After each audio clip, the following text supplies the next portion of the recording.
أعوذ بالله من الشيطان الرجيم. بسم الله الرحمن الرحيم. واذكر في الكتاب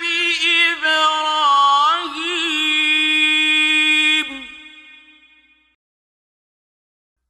إنه كان صديقا نبيا إذ قال لأبيه يا أبت لم تعبد ما لا يسمع ولا يبصر ولا يغني عنك شيئا يا أبت إني قد جاءني من العلم ما لم يأتك فاتبعني أهدك صراطا سويا يا أبت لا تعبد الشيطان إن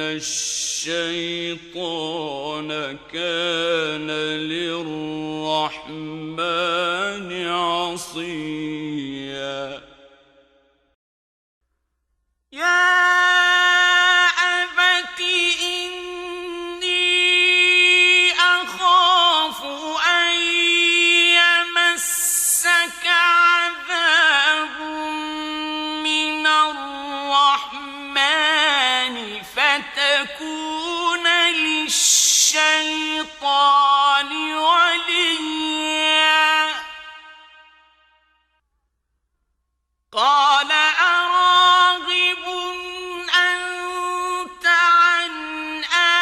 آلهتي يا إبراهيم لئن لم تنته لأرجمنك واهجرني مليا قال سلام عليك سأستغفر لك ربي إنه كان بي حفيا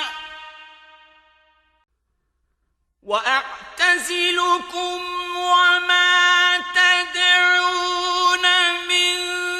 دون الله وأدعو ربي عسى ألا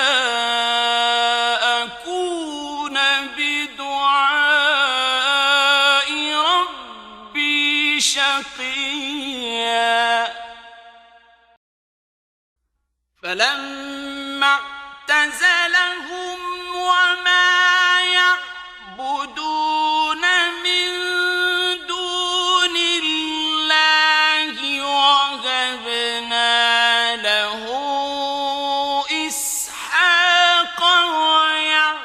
ويعقوب وكلا جعلنا نبيا